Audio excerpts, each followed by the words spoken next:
bir geometrik masalaning yechimini ko'ramiz. Ixtiyoriy to'rtburchak va uning ichida olingan ixtiyoriy bitta nuqta va undan nuqtadan to'rtburchak uchlarigacha bo'lgan masofalar berilgan. 4, 5, 6 ga teng va bitta masofamiz x. O'sha masofani topishimiz kerak. Hop, buning uchun biz ikkita uchburchak ajratib berilgan, o'shandan balandlik sifatini tushirib olsak, ikkita tarafga. Mana bu yerda ikkita qismga bo'linyapti. Mana bu qismni biz A deydigan bo'lsak, bunisini B deymiz. Va shundan bu yoq parallel bo'lgandan keyin bu yer ham A qism, bu yer ham B qism bo'ladi. Endi ikkita tushirgan balandliklarimizni ikki xil bo'lgani uchun buni C va buni D bilan belgilab olamiz.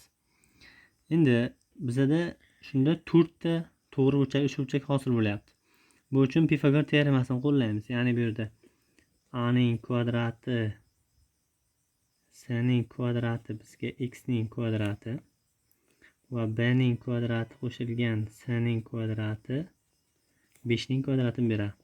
Bu tarafdan qaraydigan bo'lsak, A ning kvadrati qo'shilgan D ning kvadrati 4 ning kvadrati, D ning kvadrati qo'shilgan B ning kvadrati bizda 6 ning kvadratiga teng bo'lyapti va sistema hosil bo'lyapti.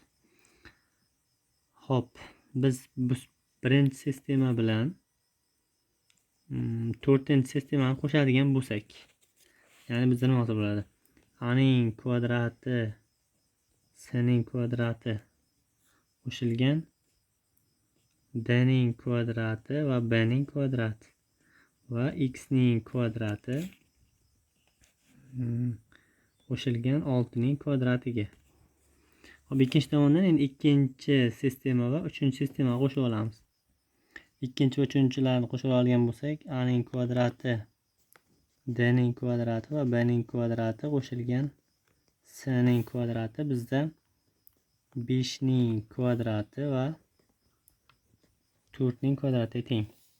Hop, ikkita bu yerda ham A ning kvadrati, B ning kvadrati, C ning kvadrati, D ning kvadrati. Bu yerda ham A ning kvadrati, B ning kvadrati, C ning kvadrati, D ning kvadrati.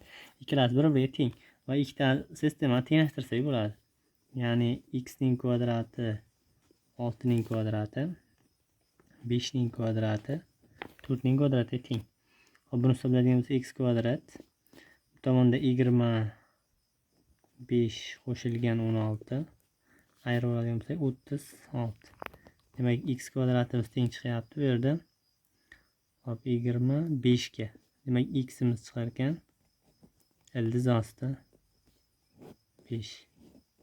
Hop, bu yerda yana xulosa qiladigan bo'lsak, nima chiqyapti? Bu yerda qarama-qarshi, ya'ni bo'lgan tomonlar, ya'ni x ning kvadrati bilan 6 ning kvadrati bizda 4 ning kvadrati va 5 ning kvadratiga doimo teng bo'lishi kerak ekan.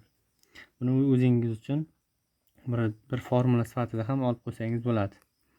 Video manzur bo'lgan bo'lsa, tanishlarga ham yuborish esdan chiqmasin.